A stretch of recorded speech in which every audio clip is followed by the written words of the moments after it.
think we're all frustrated. So better job getting through my reads, getting the ball out of my hand, and making quick decisions. So obviously a terrible decision and an awful mistake. So I can't afford to do that. This has been an unmitigated disaster for the New York Giants. I mean, from all degrees, by all accounts, every decision that was made up until this point brought them into this situation that they're in now. Worst part is, I don't know how they get out of this. So before we get to the content, make sure you drop a like, subscribe, and turn on our notifications to help the channel grow. Now that we got all that out of the way, work!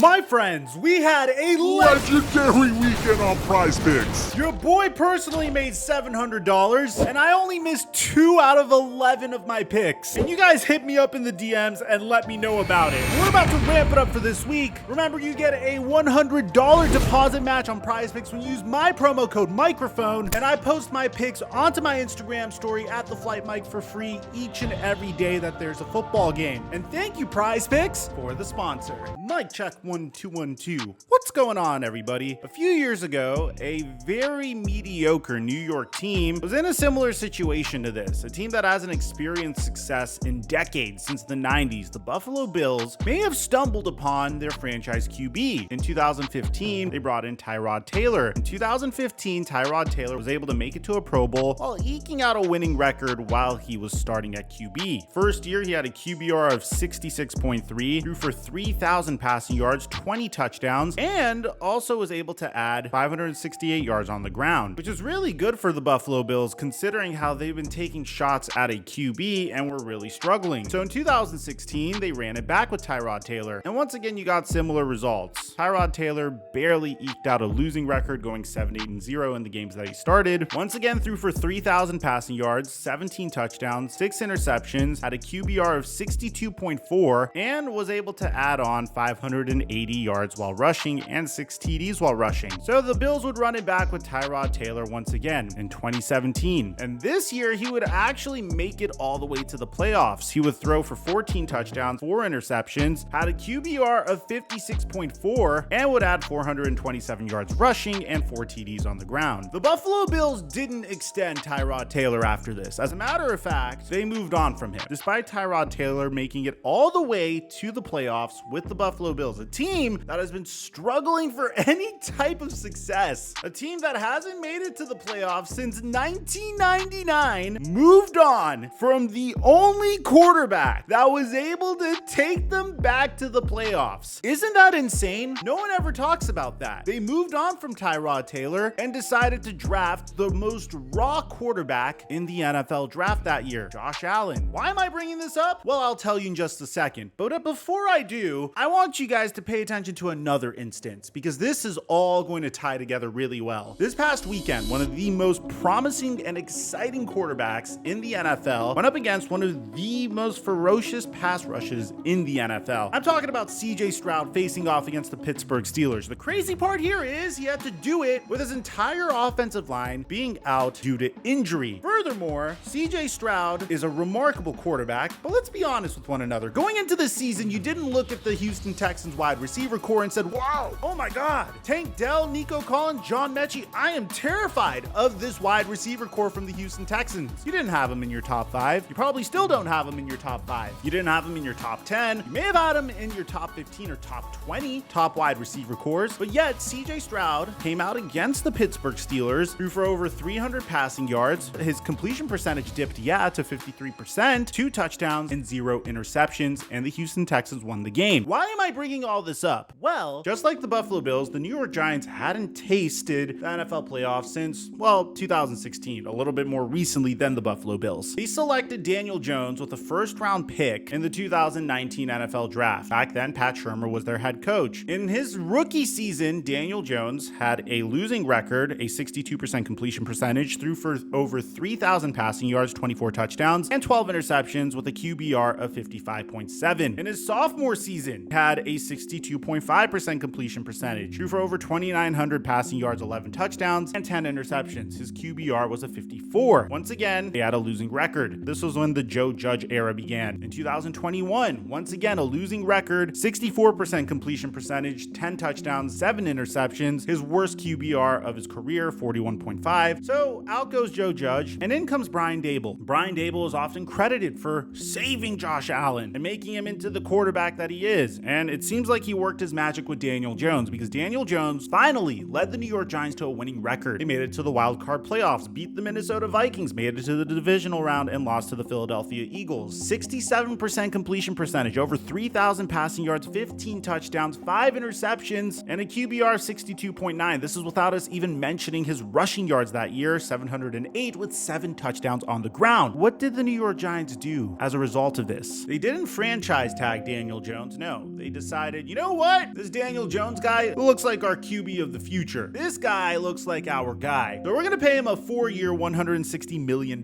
contract extension, which is as much as Dak Prescott received from the Dallas Cowboys. So at the time when this happened, I said the New York Giants made a horrific mistake. This is nothing against Daniel Jones. It's just the benefits of paying Daniel Jones a long-term contract would have been the fact that you could have paid him somewhere in the 30 millions and invested that capital elsewhere on your roster and try to build up your team, because the New York Giants clearly need a lot of help. But alas, that's not what they did. They decided to pay him as much as Dak Prescott's getting paid, and paid him like he was truly their franchise QB. That contract extension kicks in this year. So far, it's making very diminishing returns. Now, I already know the Giants fans that are watching this video are going to go into the comment section and say, Mike, Saquon Barkley's injured. Daniel Jones' offensive line stinks, and our defense can't stop anything. and dude, I would accept that if this was year 1 or year 2, maybe even year 3. You're in year 5 right now. And I know a lot of Giants fans might be saying, Mike, Daniel Jones never really stood a chance. So let me provide you some examples of why I think a lot of this is Daniel Jones' fault, especially in year 5. The first one being the fact that he is missing wide open reads. I mean, take a look at this play on 3rd and 11. Daniel Jones drops back. The pocket is fine right now. The pocket hasn't collapsed yet Daniel Jones begins escaping the pocket for some reason. Wan'Dale Robinson is insanely open. I mean, the first mistake here is obviously there's no reason to leave the pocket over here. None at all whatsoever. You just sit in this pocket and then rip it to Wan'Dale Robinson over here, who's going to be open for a huge chunk play. I mean, this could swing the momentum of the game. Wan'Dale Robinson's losing his mind, practically doing jumping jacks, begging for Daniel Jones to throw him the football. But Daniel Jones never gets it to him, and instead throws the football away. You could be saying this could be because of the pressure that was being generated on Daniel Jones. He was feeling stressed out. They got to him 11 times that night after all. But even that is his fault. Yes, don't get me wrong. The offensive line of the New York Giants was terrible. And let's forget that CJ Stroud had a great game despite playing with a backup O-line. Let's forget the fact that Geno Smith had a great game despite having backups in as well. But let's take a look at a play that you guys are very familiar with if you watched Monday Night Football last night. You saw a lot of plays like this, right? Daniel Jones snaps the ball and gets sacked almost immediately. His blitzer comes out free over here, completely untouched, and allowed Dan Orlovsky to explain to you guys why this is Daniel Jones's fault. You have 5 guys in protection. The back is in free release. These 5 are the only 5 that have protection responsibilities. There are 1, 2, 3, 4, 5 at the line of scrimmage. The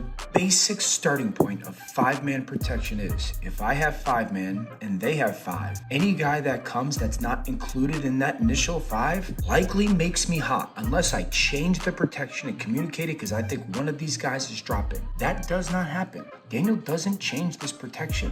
So if anybody that is not 1, 2, 3, 4, 5 blitzes, we've got a problem. That guy is blitzing. And here's the reason why I think it's a horrific mistake. I mean, you compare Daniel Jones's scenario with any other quarterback in the NFL that is potentially on the bubble, that could potentially get moved on from. Say you compare him to Justin Fields, for instance, who had a great weekend this past week. But let's be honest, if the Chicago Bears get the #1 overall pick in this year's NFL draft, and everyone's calling Caleb Williams the greatest NFL prospect since Patrick Mahomes, and obviously the Chicago Bears are probably going to move on from Justin Fields for Caleb Williams because one, it resets the rookie quarterback contract timeline, and two, Caleb Williams is being called the greatest NFL prospect since Patrick Mahomes. At least in Justin Fields' situation, you have a rookie scale contract. That's a very tradable player should the Bears want to move on from him. You could at least get a second round pick or a third round pick for Justin Fields. In the case of Daniel Jones, this is year one of a 4-year contract extension. I want you guys to understand, the New York Giants have no choice but to stay with Daniel Jones because they completely ruined the benefit of bringing in a quarterback that's a rookie quarterback because they still have to pay off Daniel Jones's contract. There's no point in trying to draft a rookie quarterback when you're paying another QB $40 million a year annually. No chance that you make it to the Super Bowl when you are burning that much money that could be allocated in other areas. And even furthermore, I don't think anyone would want to go to the New York Giants given the state of their roster. This team has so many more issues than just quarterback. I mean, there's quarterback, there's offensive line that is very obvious, which don't worry, Giants fans, the New York Giants just signed Justin Pugh, so maybe that'll help. There is a generationally bad run defense. I mean, the New York Giants going into their game against Seattle was giving up the most explosive plays in the entire NFL. So there's this question about what should the New York Giants do given this situation? What do you do if you're paying Daniel Jones all of this money? What do you do if your entire team looks like a complete disaster, including special team? My suggestion is, well, you have about 3 years to burn at minimum. At this point, I would focus on the pieces around Daniel Jones as opposed to quarterback, because you put in another quarterback in there, he might be able to make things a little bit better, but again, you're handicapped significantly because of this contract. So it's a huge waste of an opportunity, in my opinion. You don't have the opportunity to go ahead and trade for like a Tyreek Hill or Bradley Chubb or Jalen Ramsey the way the Miami Dolphins did to build around Tua and his rookie scale contract. You don't have the opportunity to trade for Khalil Mack, sign JC Jackson, which I don't know if that's really working out currently, extend Joey Bosa, and build an all-world wide receiver core like the LA Chargers did for Justin Herbert. You definitely can't trade for an AJ Brown and then sign him to a contract extension the way the Philadelphia Eagles did with Jalen Hurts. So you might as well do the inverse at this point. You might as well trade your existing assets for a plethora of future picks, start building the pieces around Daniel Jones and fixing up the other components of your roster. That way, when Daniel Jones's contract is closer to expiring, you'll be ready. That defense needs a lot of help. The wide receiver core has potential, but they don't have a quarterback that can find them, obviously. And Saquon Barkley needs to be traded this year for a package that was similar to what the Carolina Panthers got for Christian McCaffrey. There's no question about it. There's zero reason to keep Saquon Barkley at this point. There's absolutely no reason. There are contending teams that will trade a hefty amount of capital for a talent like Saquon Barkley. And if the Miami Dolphins come knocking on your door, which I don't even think they're in the market for a running back anymore, or say the Philadelphia Eagles, which are doing just fine without one, I'm speaking hypothetically, you got to accept whatever offer that they give you. Because we all know one thing's true. Giants fans aren't going to blame Daniel Jones. They're going to blame the talent around him. And again, in year one, it's okay. In year two, it's okay. If we're seeing